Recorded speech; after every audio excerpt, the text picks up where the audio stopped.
Hello everyone, मैं रंभा प्रसाद आज आपसे अपना शोध कार्य साझा करना चाहती हूँ, जिसका विषय है बिहार की प्रगति में महिलाओं का योगदान ड्यूरिंग 1912 to 1947।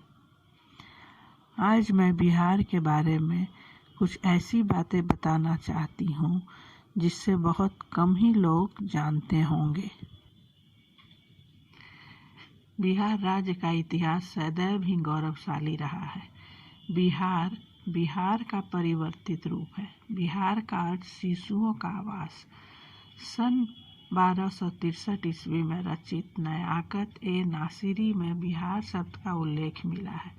सन 1930 में कविराज विद्यापति रचित कीर्तिलता में भी बिहार शब्द का उल्लेख मिलता है।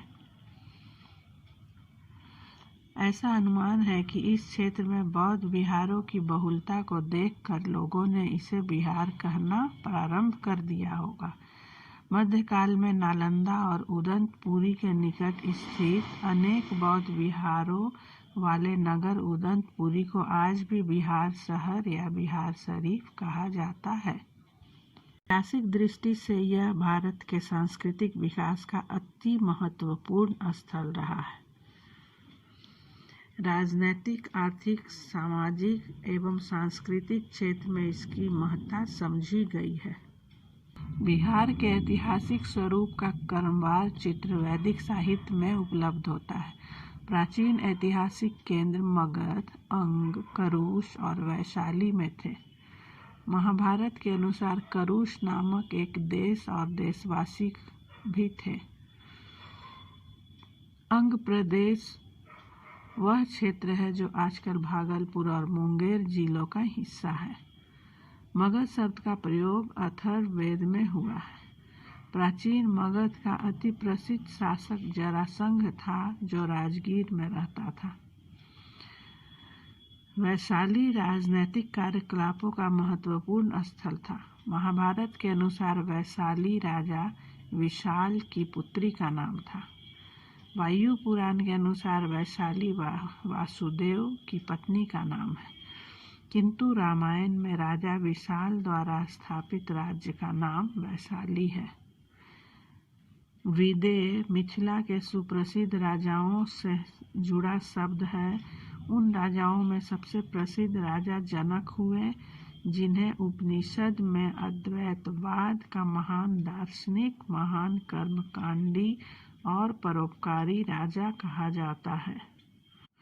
प्राचीन बिहार का संबंध गौतम बुद्ध के ऐतिहासिक संस्मरणों से जुड़ा हुआ है, जिन्हें बोध गया में एक पीपल वृक्ष के नीचे ज्ञान की प्राप्ति हुई और बाद में उन्हें निर्वाण भी मिला।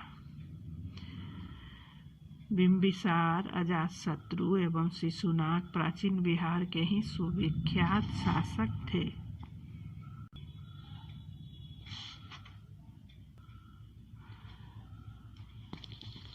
प्राचीन पाटलिपुत्र मौर्य शासकों की भी राजधानी थी, जिनके अवशेष आज भी कुम्हरार में पाए जाते हैं। यह स्थान वर्तमान में पटना से कुछ मील दक्षिण पूर्व में अवस्थित है।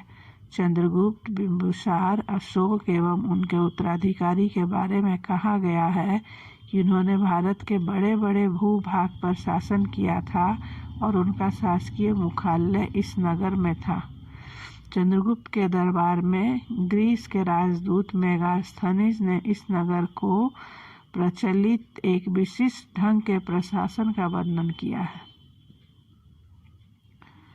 डुमरी के रचनाकार बाणभट्ट तथा आर्यभट्टियम के रचनाकार आर्यभट्ट भी बिहार के ही थे।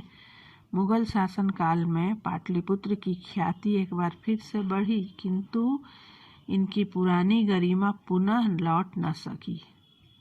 6वीं एवं 7वीं शताब्दी में सोन नदी की बाढ़ से पाटलिपुत्र विनष्ट हो गया।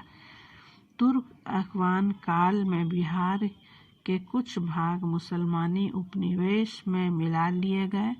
कहा जाता है मध्यकालीन भारत में ऑक्सफोर्ड एवं कैम्ब्रिज के समान विकसित नालंदा विश्वविद्यालय को बख्तियार खिलजी ने तहस नहस कर दिया था। मोहम्मद तुगलक ने भी बिहार पर कब्जा कर लिया था। शेर शाह ने कई प्रशासनिक सुधार किए, जिनका आधारभूत सिद्धांत था शीघ्र कार्रवाई, दक्षता और संपन्नता। कई दिशाओं में उनके द्वारा किया गया काम बताया जाता है कि वे अकबर के अग्रदूत थे। सन 1857 के आंदोलन में बिहार के कुछ जिलों में प्रशंसनीय भूमिका निभाई गई। कुंवर सिंह, जो कि जगदीशपुर निवासी थे, इस आंदोलन में बड़ी वीरता दिखाई। 1857-58 के उस स्वतंत्रता आंदोलन को दबाने के बाद बिहार पर भी अंग्रेजों ने अपनी पकड़ मजबूत कर ली। 1912 में बिहार की बंगाल से अलग कर दिया गया।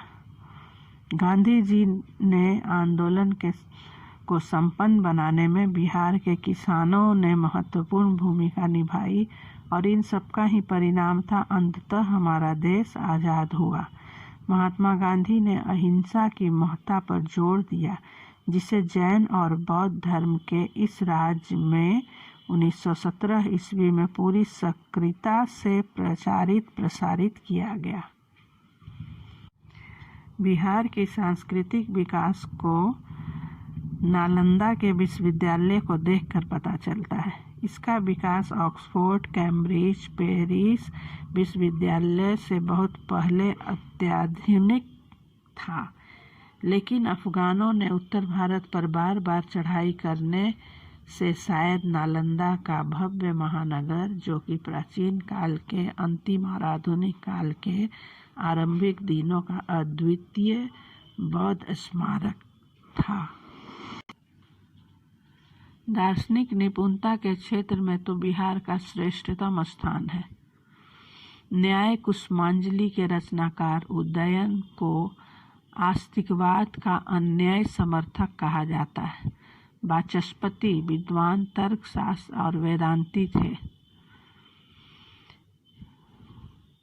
आधुनिक काल में धर्मदत्त या गंगानाथ झा, काशी प्रसाद जायसवाल जैसे सुप्रसिद्ध संस्कृत पंडित एवं भारत के प्रकांड पंडित हुए। यदुनाथ सरकार अंतर्राष्ट्रीय ख्याति के इतिहासकार हुए। बिहार की राजनीतिक भूमिका प्रशंसनीय रही है। स्वतंत्रता संग्राम के प्रचार में बिहार के निम्न मध्य वर्गीय किसानों और खेतिहरों तथा युवा वर्ग ने खुलकर समर्थन किया। डॉक्टर सच्चिदानंद सिन्हा जैसे महानुभावों के प्रयासों से 1912 ईस्वी में बिहार को बंगाल से अलग किया गया। 1912 से 1917 के बीच बिहार में कोई राष्ट्रीय आंदोलन नहीं चला। बिहार में भारतीय राष्ट्रीय कांग्रेस का पहला अधिवेशन 1912 ईस्वी में बिहार के बांकीपुर, पटना में हुआ। इसकी अध्यक्षता C.R. मुधोलकर ने की। गोपाल कृष्ण गोखले, जिन्हें महात्मा गांधी अपना राजनीतिक गुरु मानते थे, उन्होंने इस अधिवेशन में भाग लिया था। 1916 ईस्वी के अप्रैल में लोकमान्य तिलक ने होम रूल लीग की स्थापना की और सितंबर 1916 में श्रीमती एनी बेसेंट ने अपना होम रूल लीग आरंभ किया था। बिहार की राजनीतिक गतिविधि उस समय राष्ट्रीय स्तर पर पहुंच सकी जब 1917 ईस्वी में चंपारण के नीलहो खेतिहरों को ब्रिटिश नीलहा भूधारियों के अत्याचार से मुक्त कराने के लिए सत्याग्रह छेड़ा गया। सत्याग्रह के दौरान डॉक्टर राजेंद्र प्रसाद, ब्रजकिशोर प्रसाद, शंभू शरण वर्मा, अनुग्रह नारायण सिन्हा और कई अन्य नेताओं को सविनय अवज्ञा एवं राजनीतिक लाभ का पहला सबक सीखने को मिला। सन 1917 ईस्वी में पटना विश्वविद्यालय अधिनियम पारित हुआ और विश्वविद्यालय के कार्यकलाप शुरू हुए। बिहार की राजधानी में पटना विश्वविद्यालय की स्थापना इस प्रांत में शिक्षा संबंधी आधुनिकीकरण का महत्वपूर्ण कदम था। असहयोग आंदोलन 1920 के दरमियान बिहार ने राष्ट्रीय कार्यकलापों में महत्वपूर्ण भूमिका निभाई।